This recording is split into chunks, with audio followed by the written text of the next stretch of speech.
Diseño inteligente, entonces esto nace, incluso desde antes empezaron algunos ya, mire este teólogo protestante que es William Paley, 1743 a 1805, él hizo una descripción que ellos después van a tomar, ¿cierto? Dice que si yo voy caminando por la naturaleza y me encuentro una piedra, ¿cierto? Pues digo, eso es algo, un evento que se dio de forma natural y pues la forma en que tiene esta piedra pues se puede dar de cualquier modo, ¿cierto? O sea, es algo, es un evento que simplemente sucede. Mas, sin embargo, si yo voy por el mismo bosque y me encuentro un reloj, así no le conozca, o sea, no he visto ese objeto, pero veo esto y empiezo a verle los mecanismos, me doy cuenta que en primer lugar eso no es producto, ningún árbol produce esto, ningún elemento, esto no surge así nomás, esto requirió algún tipo de diseño. Y definitivamente no puede haber reloj sin relojero. Esa frase la hemos oído mucho tiempo. Pero entonces ese tema del reloj para él y para otros, ya teólogos después, viene a ser una frase bien interesante porque es que el reloj tiene unos mecanismos impresionantes, o sea, cuando uno lo destapa y cuadrarlos, de hecho, dos relojes para que es lo mismo, eso es muy complejo. Pero estos tipos de mecanismos me implican una cantidad de elementos que hacen una complejidad, ¿cierto?, de todo. Entonces, él hace una primera inferencia, ¿cierto? Dice, infiero, y este es un término que se usa mucho en diseño inteligente, inferir. Inferir es un proceso de inteligencia que implica primero haber analizado algo, haberlo revisado y luego si saco una conclusión, yo infiero, ¿cierto? Todavía no puedo tener toda la verdad, pero sí infiero algo, ¿cierto? Así no puedo demostrar lo que ese reloj tuvo algún tipo de creador.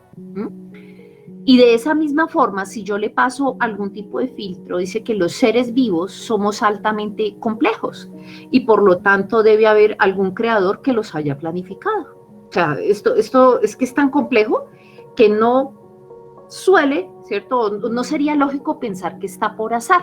Entonces, ese es uno de los primeros preceptos que se toman en cuenta a la hora de entender, ¿cierto?, este tema. Todo este tema de diseño inteligente empieza a tomar fuerza o, digamos, se empieza a concretar en 1991 con Philip Johnson. Philip Johnson es un abogado y además se pone a hacer una cantidad de estudios, no solo desde el punto de vista pues, del derecho, porque él va a hacer una defensa y uno de sus libros que se llama de hecho Proceso a Darwin, un libro muy interesante. Es como poniendo un abogado en el estrado judicial a Darwin y diciéndole, usted dijo que tal cosa, pero resulta que la ciencia moderna actual ha demostrado esto está sin demostrar. Esto tenía errores, ¿cierto? Entonces hace todo un proceso, pero el proceso es buscando datos matemáticos, o sea, empieza a ser como esa tendencia entre ese grupo de personas a investigar, en las que no simplemente el argumento es sí porque sí, no, ¿por qué? ¿Cierto? ¿Cuáles son las probabilidades reales de que eso suceda? Y toman la matemática como base, la probabilística, el azar, para empezar a tratar de definir algunos de estos temas. Es un libro bueno, pero hay que conocer algo de genética para entenderlo, hay que conocer matemáticas, hay que saber algo de fósiles, entonces es bueno después de haber hecho un proceso de conocer lo básico, ahí sí leerse un libro como esto. En 1989 ya había personas antes que sí estaban trabajando, pero realmente Philip Johnson es como que tiene más relevancia, pero mire que desde el 89 había académicos como Percival Davis o Dean Kenyon. Kenyon es famoso en algunos de sus escritos que ya estaban empezando a hablar de esto, de esta tendencia, que de hecho la denominan como el DI o diseño inteligente en español. Algunos lo nombraron también como diseño y otros como designio, ¿sí? Realmente designio lo usan más en los contextos religiosos, pero la teoría como tal está metida más dentro del diseño, porque hablar ya de designio es como ya presuponer que alguien está poniendo algo adelante y resulta que no necesariamente el diseño inteligente lo hace. 1992, decir que es reciente, ¿no? Es una tendencia bastante reciente.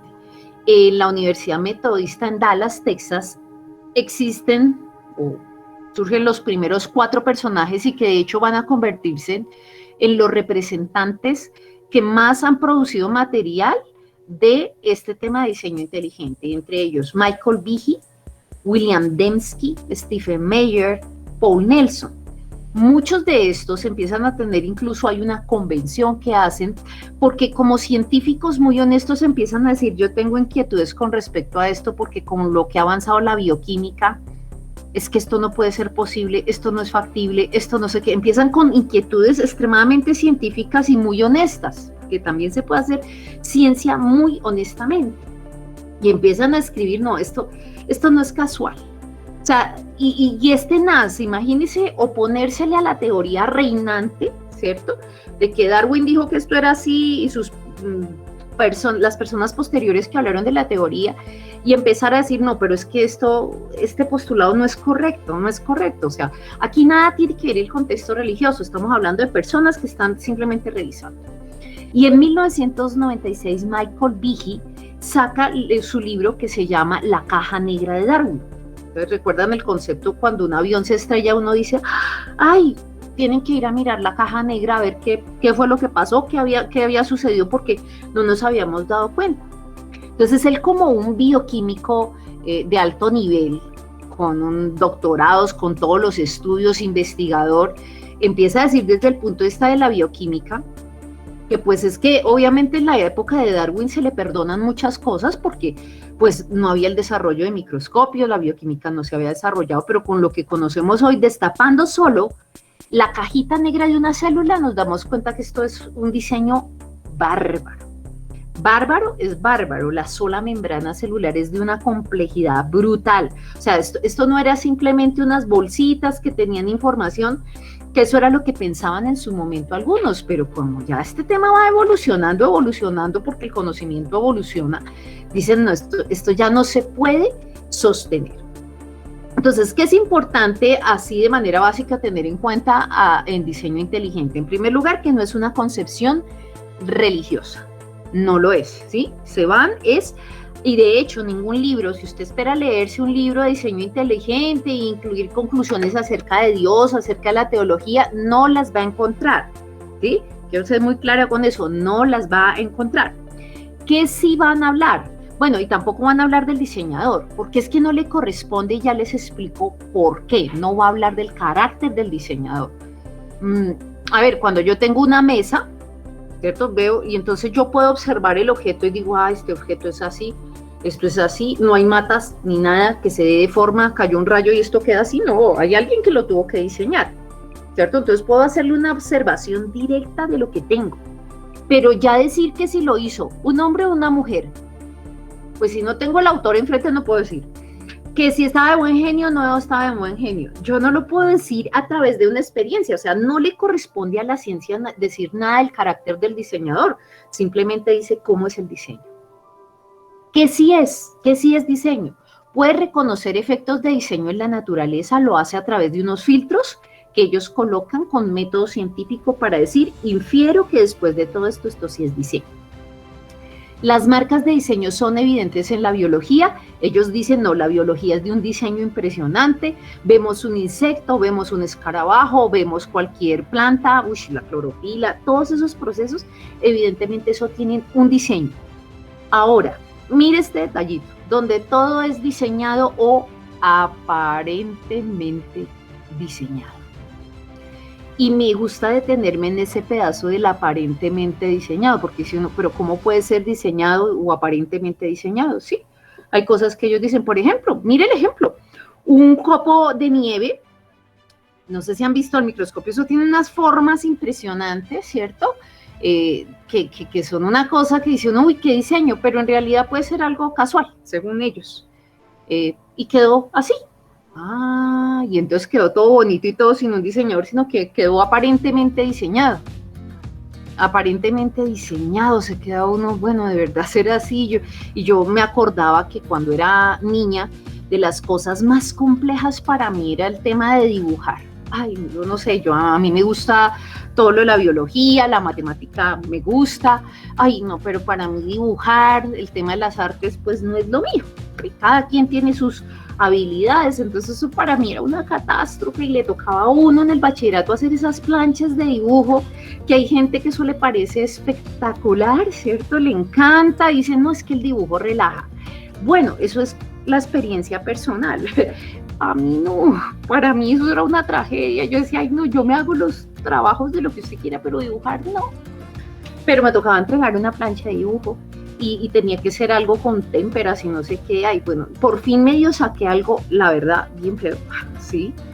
Y cuando ya medio logré tener mi plancha para acostarme, ya cansada, va y se me cae una témpera. Todo el pote de la témpera blanca se cae sobre el bendito dibujo. ¿Se imaginan? No, qué tragedia. Entonces yo lo que hice fue coger la hoja y pues doblarla, ay, con qué rabia, y la volví a abrir. Y al abrirla, vea que eso quedó así como con un diseño todo extraño. Y yo dije, ay, yo no voy a perder tiempo, eso es dibujo, ahí eso, yo no. Y lo llevé al colegio así, toda aquí contando infidencias. Pero ¿sabe qué fue lo más curioso? No, que a la profesora le encantó, y en el cierre del semestre eso hacían siempre una exposición de dibujos y allá estaba mi dibujo. No, entonces no, el dibujo, porque fue una mariposa, una cosa, eso era aparentemente diseñado, pero si usted conoce la historia detrás, ahí no hubo un diseño real, entonces no sé, tal vez eso es lo que ellos pretenden decir, que esto fue que cayó y forma de casual, y de casual quedó bonito, quedó aparentemente diseñado. Bueno, entonces eso puede suceder, pero eso no sucede dos veces, ¿sí? O sea, que me hubiera sucedido, no. Entonces, hay cosas que pueden suceder de modo casual, pero hablar de que la naturaleza y todo lo que tenemos de una precisión sea aparentemente diseñado, entonces en eso yo digo, no podemos ser diseño inteligentistas en ese pedazo cuando algunos de ellos hablan de aparentemente diseñado. Otros, siendo bastante escépticos, gracias a ver que hay diseño, empezaron a considerar el diseñador y muchos se volvieron para nuestro bando cristianos, o por lo menos ya ateístas, digámoslo así. Entonces, por eso empezaron a hacerles una guerrita, sobre todo en Estados Unidos. Eso fue terrible la guerra que se le ha hecho, los han desprestigiado mucho. Usted puede encontrar literatura como muy buena y hay otros que, mejor dicho, dicen ellos es de lo peor, ¿cierto? Porque realmente es gente que no sabe hacer ciencia, no, es gente dura. Si nosotros revisamos esa lista de autores anteriores, son personas que habían producido cosas y siguen produciendo cosas de un nivel y de una calidad científica impresionante. Entonces, lo que pasa es que como se abre una brecha, o sea, ellos no se están pronunciando respecto al diseñador, pero abren una brecha diciendo si esto diseño, debe haber un diseñador, si hay un reloj, debe haber un relojero. Entonces, eso es lo que no ha gustado en muchos, y la curia dogmática de la ciencia, que no quiere aceptar un diseñador, pues les ha hecho una fama desastrosa, pero cada vez más no he revisado las últimas, pero ellos cada año sacan una lista de científicos, pues una cosa bárbara. Eso primero eran 500, 200, 2000, 3000, o sea, se viene creciendo de personas que dicen, no, definitivamente es fantástico este mundo que conocemos. Cada vez que tenemos mejores microscopios, mejores elementos, nos damos cuenta de que esto es impresionante. Ahora, no hay otra explicación mejor para el fundamento de la vida que no implique diseño, pero es claro que para el DEI no todo es diseñado. Tan así que no todo es diseñado, que ellos diseñaron realmente, bueno, perdón la redundancia, diseñaron todo un filtro para establecer cuándo una cosa es diseño o no. Aquí lo voy a colocar de una forma muy simple, como esos filtros de decisión, ¿sí? En el que yo tengo tres formas de explicar los eventos. Ellos dicen, cualquier evento que yo lo quiera medir sucede por tres causas. O uno, es por ley o necesidad. Dos, por azar, o más bien el primero sería el azar, ¿cierto? Pero bueno, tengo las leyes que se dan sí o sí, pero aún así no se refieren al origen de las leyes, ¿no? El azar, ¿cierto? O el diseño, una de dos, ¿no? Entonces tengo que empezar a mirar cuáles podrían ser las posibilidades. Entonces, si yo tengo un evento, ellos lo que dicen, lo primero que miramos es contingente o no. Cuando hablamos de contingencias es, ¿se puede dar de otra forma o no? Cuando uno le dicen, ¿tienen un plan de contingencia? Eso se llama plan B. No, no hay plan B, entonces no es contingente. No, sí hay plan B, ¿cierto? Entonces, si el evento no es contingente, o sea, no hay otra forma de que suceda, siempre sucede y sí o sí sucede, entonces hablamos de la ley. Sucede por necesidad, no había otra forma de que sucediera. Entonces, cuando hablamos de las leyes de la naturaleza, son poquitas, ¿cierto? Pero sucede o sucede, la ley de la gravedad, sucede o sucede, es por necesidad. Pero si hay otra posibilidad de que sí ocurra, ¿sí? O sea, no, si hay más posibilidades, entonces hablamos de eventos complejos, ¿cierto? O sea, ya no es una posibilidad, ya son 2 o 3 o 4, ya pudo ser algo más complejo, ¿sí? Y empieza a hacerse uno la tercera pregunta, ¿es específico o no? Entonces, ellos para explicar su modelo usan digamos, esta nomotecnia. Es como cuando yo lanzo una moneda. Cuando lanzo la moneda, ¿tiene más posibilidades o tiene una sola? Dice uno, bueno, la de caer, esa sí es una, ley de gravedad, pero si me refiero a la moneda, pues tiene cara y sello, ya tiene 2 posibilidades, o sea, no es por ley, tengo la segunda. ¿Es complejo? No, en ese caso no sería un evento complejo, pero vamos a volverlo complejo. Voy a coger la moneda y la voy a lanzar 50 veces, ahí ya tengo un evento complejo. ¿Qué me puede dar? Cara, sello, cara, o sea, tiene muchas posibilidades. Ya en este caso tengo 50 posibilidades, es algo complejo, ¿cierto? Pero aún así, siendo complejo, puede ser resultado simplemente del azar, porque pues es una cantidad de datos, es una cantidad de cosas, entonces es por azar. Listo. Entonces, segundo filtro, o hay cosas que son por ley, o hay cosas que son por azar, pero la tercera pregunta que hay que realizarse es específico. ¿Es algo específico? Me voy de nuevo con el mismo ejemplo de ellos, la moneda. Cara, cara, sello. Cara, cara, sello. Cara, cara, sello. Cara, cara, sello. Cara, cara, sello. Entonces dice uno, un momentico, que eso normalmente no sucede cuando hablamos del azar, ¿no? O sea, encontrar patrones no es lógico. Encontrar ese tipo de elementos no es lógico, ¿cierto? Y pasa como cuando en la novela de Carl Sagan, que se volvió una película, que se llama Contacto. En Contacto, ¿cierto? Hay una de las doctoras, la doctora Arroway, dentro de su gran novela, que trata de mirar si hay inteligencia extraterrestre. Entonces, para tratar de hacer ese contacto, ¿no?, con esa inteligencia, pues estaban mirando las ondas espaciales y hasta que por fin, imagínense que según la ficción, porque eso no se ha dado, logró captar inteligencia extraterrestre. Y la manera en que lo captaron es que empezaron a mandarle patrones matemáticos con los números primos. Ta, ta, ta, ta, ta, ta, ta, ta, ta, y entonces empezaron a decir, no, esto no puede ser, esto no sucede de forma habitual, es algo tan específico, lleva patrones, lleva formas, luego esto es específico. Alguien nos está mandando y podemos inferir que hay una inteligencia detrás, inferir que hay un diseño. Entonces, ese es el filtro que ellos más o menos utilizan.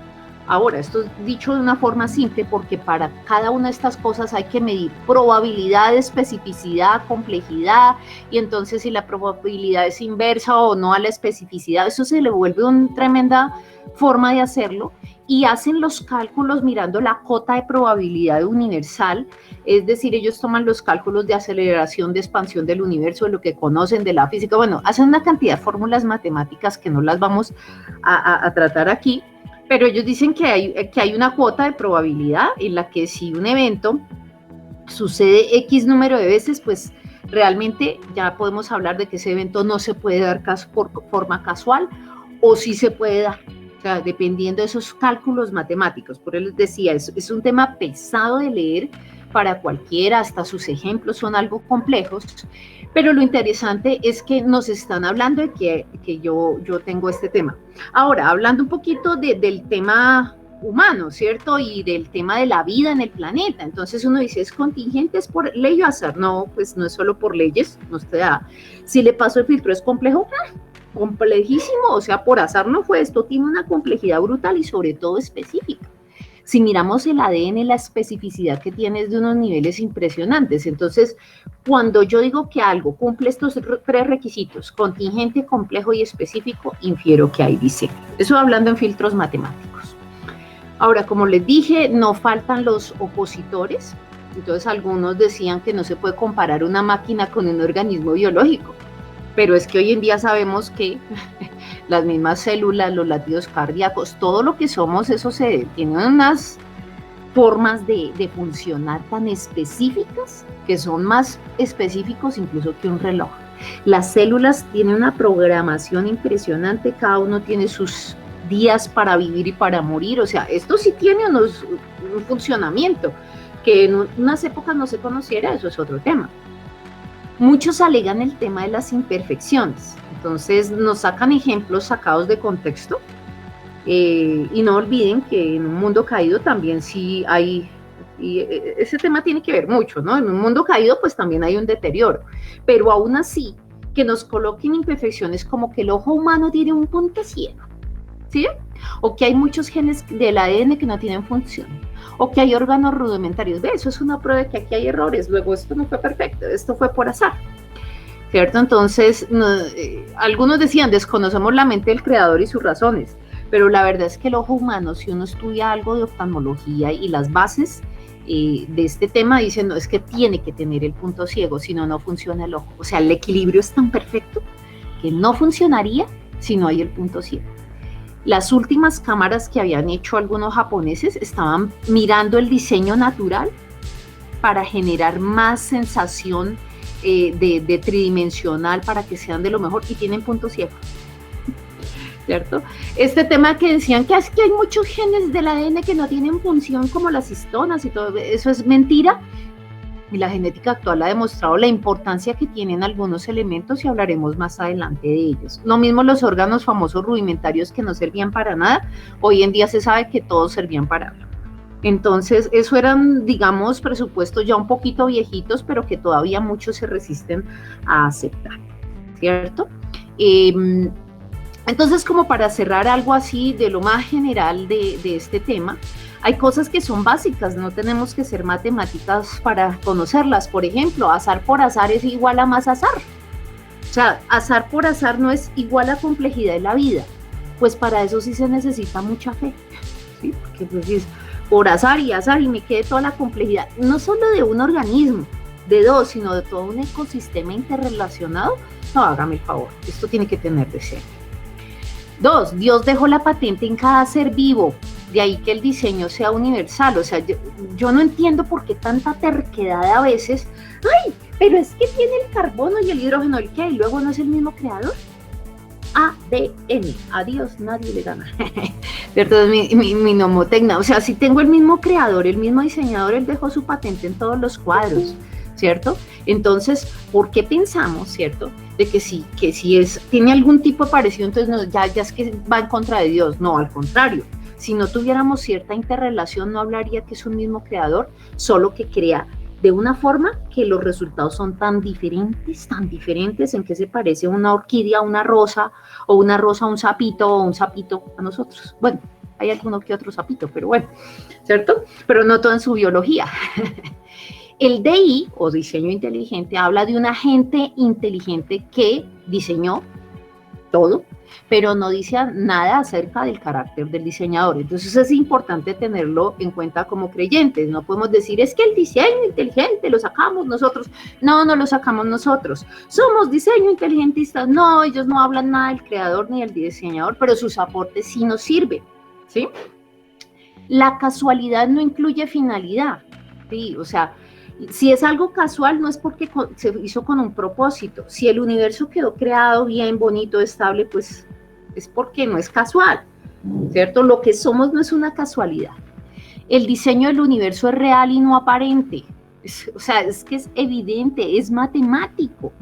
Entonces, decir que es aparente implica que no hay un creador, ¿cierto?